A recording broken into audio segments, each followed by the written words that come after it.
Chapter 2. Dill left us early in September to return to Meridian. We saw him off on the 5 o'clock bus, and I was miserable without him until it occurred to me that I would be starting to school in a week.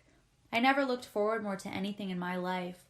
Hours of winter time had found me in the treehouse looking over at the schoolyard, spying on multitudes of children through a 2-power telescope Jem had given me, learning their games, following Jem's red jacket through wriggling circles of blind man's buff, secretly sharing their misfortunes and minor victories.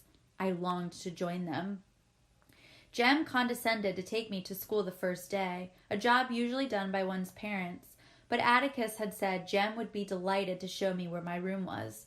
I think some money changed hands in this transaction, for as we trotted around the corner past the Radley place, I heard an unfamiliar jingle in Jem's pockets.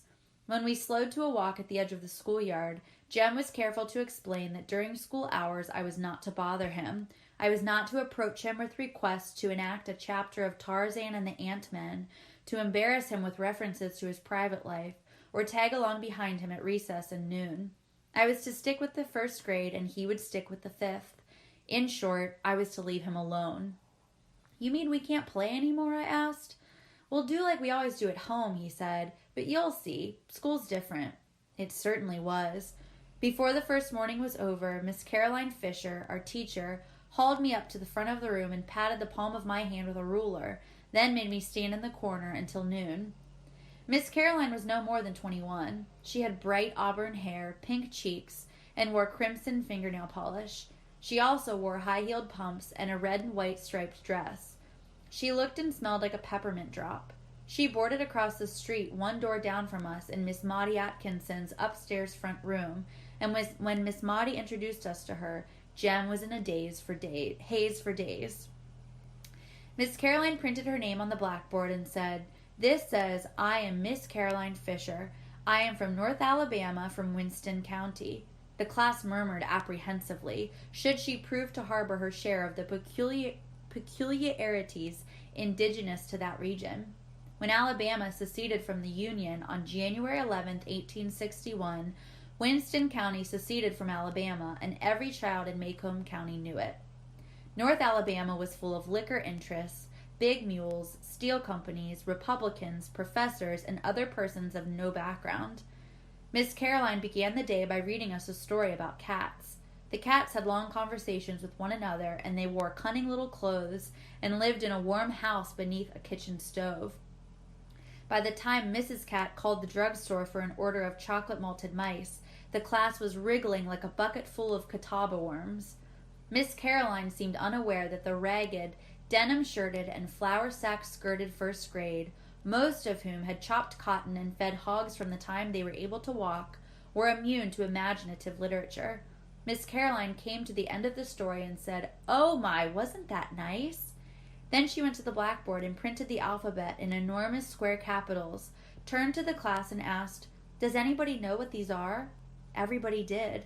Most of the first grade had failed it last year. I suppose she chose me because she knew my name.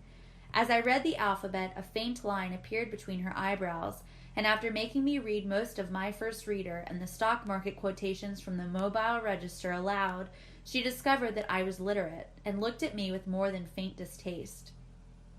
Miss Caroline told me to tell my father not to teach me any more. It would interfere with my reading. "Teach me?" I said in surprise. "He hasn't taught me anything, Miss Caroline. Atticus ain't got time to teach me anything," I added, when Miss Caroline smiled and shook her head. "Why, he's so tired at night he just sits in the living room and reads." "If he didn't teach you, who did?" Miss Caroline asked good-naturedly. "Somebody did. You weren't born reading the Mobile Register." "Jem says I was. He read in a book where I was a bullfinch instead of a finch. Jem says my name's really Jean Louise Bullfinch, that I got swapped when I was born, and I'm really a—" Miss Caroline apparently thought I was lying. "Let's not let our imaginations run away with us, dear," she said. "Now you tell your father not to teach you any more. It's best to begin reading with a fresh mind. You tell him I'll take over from here and try to undo the damage. Ma'am, your father does not know how to teach. You can have a seat now." I mumbled that I was sorry and retired meditating upon my crime. I never deliberately learned to read, but somehow I had been wallowing illicitly in the daily papers. In the long hours of church, was it then I learned? I could not remember not being able to read hymns. Now that I was compelled to think about it, reading was something that just came to me, as learning to fasten the seat of my union suit without looking around, or achieving 2 bows from a snarl of shoelaces. I could not remember when the lines above Atticus's moving fingers separated into words, but I had stared at them all the evenings in my memory, listening to the news of the day, bills to be enacted into laws, the diaries of Lorenzo Dow, anything Atticus happened to be reading when I crawled into his lap every night. Until I feared I would lose it, I never loved to read. One does not love breathing. I knew I had annoyed Miss Caroline, so I let well enough alone and stared out the window until recess, when Jem cut me from the covey of first graders in the schoolyard. He asked how I was getting along. I told him. If I didn't have to stay, I'd leave.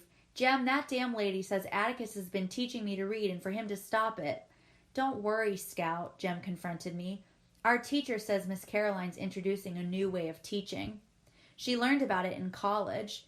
It'll be in all the grades soon. You don't have to learn much out of books that way. It's like if you want to learn about cows, you go milk one, see? Yeah, Jem, but I don't want to study cows. Sure you do. You have to know about cows. They're a big part of life in Macomb County. I contented myself without asking Jem if he'd lost his mind. I'm just trying to tell you the new way they're teaching the first grade, stubborn. It's the Dewey Decimal System. Having never questioned Jem's pronouncements, I saw no reason to begin now. The Dewey Decimal System consisted in part of Miss Caroline waving cards at us on which were printed the, cat, rat, man, and you. No comment seemed to be expected of us, and the class received these impressionistic revelations in silence. I was bored, so I began a letter to Dill. Miss Caroline caught me writing and told me to tell my father to stop teaching me. Besides, she said, we don't write in the first grade, we print. You won't learn to write until you're in the 3rd grade. Calpurnia was to blame for this. It kept me from driving her crazy on rainy days, I guess. She would set me a writing task by scrawling the alphabet firmly across the top of a tablet, then copying out a chapter of the Bible underneath. If I reproduced her penmanship satisfactorily, she rewarded me with an open-faced sandwich of bread and butter and sugar. In Calpurnia's teaching, there was no sentimentality. I seldom pleased her, and she seldom rewarded me. Everybody who goes home to lunch, hold up your hands, said Miss Caroline, breaking into my new grudge against Calpurnia. The town children did so, and she looked us over. Everybody who brings his lunch put it on top of his desk. Molasses buckets appeared from nowhere, and the ceiling danced with metallic light. Miss Caroline walked up and down the rows, peering and poking into lunch containers, nodding if the contents pleased her, frowning a little at others. She stopped at Walter Cunningham's desk. "Where's yours?" she asked. Walter Cunningham's face told everybody in the 1st grade he had hookworms. His absence of shoes told us how he got them. People caught hookworms being barefooted in barnyards and hog wallows. If Walter had owned any shoes, he would have worn them the first day of school and then discarded them until midwinter. He did have on a clean shirt and neatly mended overalls. "Did you forget your lunch this morning?" asked Miss Caroline. Walter looked straight ahead. I saw a muscle jump in his skinny jaw. "Did you forget it this morning?" asked Miss Caroline. Walter's jaw twitched again. "Yes'm," he finally mumbled. Miss Caroline went to her desk and opened her purse. "Here's a quarter," she said to Walter. "Go and eat downtown today. You can pay me back tomorrow." Walter shook his head. "No'm, thank you, ma'am," he drawled softly. Impatience crept into Miss Caroline's voice. "Here, Walter, come and get it." Walter shook his head. When Walter shook his head a 3rd time, someone whispered, "Go on and tell her, Scout." I turned around and saw most of the town people and the entire bus delegation looking at me. Miss Caroline and I had conferred twice already, and they were looking at me in the innocent assurance that familiarity breeds understanding. I rose graciously on Walter's behalf. "Ah, Miss Caroline?" "What is it, Jean Louise?" "Miss Caroline, he's a Cunningham." I sat back down. "What, Jean Louise?" I thought I had made things sufficiently clear. It was clear enough to the rest of us. Walter Cunningham was sitting there, lying his head off. He didn't forget his lunch. He didn't have any. He had none today, nor would he have any tomorrow or the next day. He had probably never seen 3 quarters together at the same time in his life. I tried again. Walter's one of the Cunninghams, Miss Caroline. I beg your pardon, Jean Louise? That's okay, ma'am. You'll get to know all the country folks after a while. The Cunninghams never took anything they can't pay back. No church baskets and no scrip stamps. They never took anything off of anybody. They get along on what they have. They don't have much, but they get along on it. My special knowledge of the Cunningham tribe, one branch that is, was gained from events of last winter. Walter's father was one of Atticus's clients. After a dreary conversation in our living room one night about his entailment, before Mr. Cunningham left, he said, "Mr. Finch, I don't know when I'll ever be able to pay you." "Let that be the least of your worries, Walter," Atticus said. When I asked Jem what entailment was, and Jem described it as a condition of having your tail in a crack, I asked Atticus if Mr. Cunningham would ever pay us. "Not in money," Atticus said, "but before the year's out, I'll have been paid. You watch." We watched. One morning, Jem and I found a load of stove wood in the backyard. Later, a sack of hickory nuts appeared on the back steps. With Christmas came a crate of smilax and holly. That spring, we found a croaker sack full of turnip greens. Atticus said Mr. Cunningham had more than paid him. "Why does he pay you like that?" I asked. "Because that's the only way he can pay me. He has no money." "Are we poor, Atticus?" Atticus nodded. "We are indeed." Jem's nose crinkled. "Are we as poor as the Cunninghams?" "Not exactly. The Cunninghams are country folks, farmers, and the crash hit them hardest." Atticus said professional people were poor because the farmers were poor.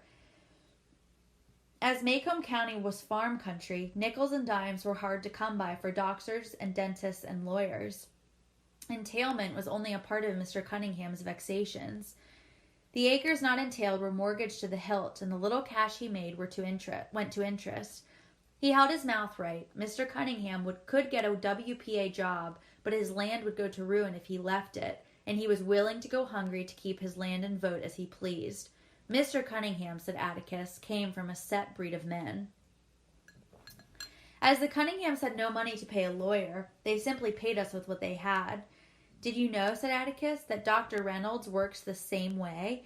He charges some folks a bushel of potatoes for delivery of a baby. Miss Scout, if you give me your attention, I'll tell you what entailment is. Jem's definitions are very nearly accurate sometimes. If I could have explained these things to Miss Caroline, I would have saved myself some inconvenience and Miss Caroline's subsequent mortification, but it was beyond my ability to explain things as well as Atticus, so I said, 'You're shaming him, Miss Caroline. Walter hasn't got a quarter at home to bring you, and you can't use any stove wood.' Miss Caroline stood stock still, then grabbed me by the collar and hauled me back to her desk. 'Jean Louise, I've had about enough of you this morning,' she said. 'You're starting off on the wrong foot in every way, my dear. Hold out your hand.'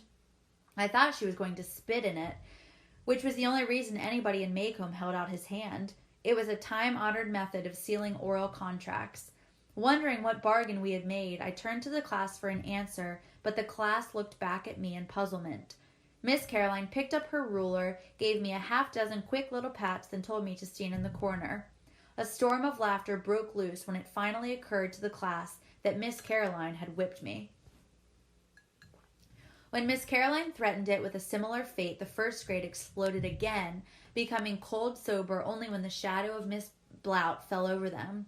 Miss Blout, a native Macomian, as yet uninitiated in the mysteries of the decimal system, appeared at the door, hands on hips, and announced, "If I hear another sound from this room, I'll burn up everybody in it. Miss Caroline, the 6th grade cannot concentrate on the pyramids from all this racket."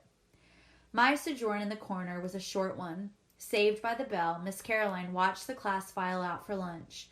As I was the last to leave, I saw her sink down into her chair and bury her head in her arms. Had her conduct been more friendly toward me, I would have felt sorry for her. She was a pretty little thing.